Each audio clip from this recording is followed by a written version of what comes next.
శ్రీ గురుభ్యో నమః. మా గురువులందరికీ నమస్కారములు. రాముడు ఆజానుబాహుడు. ఆయన కంఠంపై 3 మంగళరేఖలున్నాయి. అతడు మహాద్భుజుడు. విశాలమైన వక్షస్థలం, అందంగా తీర్చిదిద్దినట్లున్న శిరస్సు, ప్రసన్నమైన ముఖము, దృఢమైన దవడలు కలవాడు. మరియు పుష్టిగా గూఢముగా నున్న సంధి ఎముకలు కలవాడు. ఆయన విశాల నేత్రుడు, టీవీ అయిన విగ్రహం, చక్కని రూపుదిద్దుకున్న సౌష్ఠవమైన అవయవములు కలవాడు. ఆయన దేహము శుకవర్ణముతో గొప్ప తేజస్సు కలది. లోతు తరచుటకు సాధ్యము కాని మేధస్సు కలవాడు. గంభీరమైన వర్తానము కలవాడు. అద్భుతమైన కంఠస్వరము మరియు వక్తృత్వ శక్తి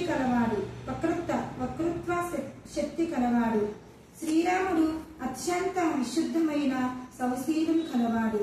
సత్యమైన ధర్మమును అనుష్ఠించేవాడు. ఆత్మ సాక్షాత్కారములో సంపూర్ణుడు. వర్ణాశ్రమ ధర్మమును సముద్ధరిస్తున్నవాడు. నిజానికి సకల విశ్వమునకు ఆధారం అతడే. సకల శత్రువులను సంహరించేవాడు. తనకు సంపూర్ణ శరణాగతి పొందిన వారికి ఏకైక ఆశ్రయం అతడే. శ్రీరాముడు వేదములను క్షుణ్ణంగా తిరిగినవాడు. అంతేకాక సకల విధ ఆయుధములను ప్రయోగించటంలోనూ దిట్టమైన వాడు. పట్టిన పట్టు విడవని వాడు. అసాధారణ ధారణగా శక్తిగల మేధావి. నిజానికి అతని పాండిత్యము పరిమితుల ఎరగనిది. అతడు వేగవంతుడు, యథార్థ హృదయుడు, యుద్ధ రంగములో మేటి వీరుడు. అతడు సకల ప్రాణులకును ప్రీతి పాత్రుడు. మిత్రులను శత్రువులను కూడా సమదృష్టితో చూచే నిష్పక్షపాతి. సముద్రం వలె గంభీరమైన వాడు. ఆదర్యంలో హిమాలయ వంటి వాడు. శక్తిలో విష్ణువు వంటి వాడు. అందములో చంద్రుని వంటి వాడు. ఓర్పులో భూదేవిని పోలినవాడు.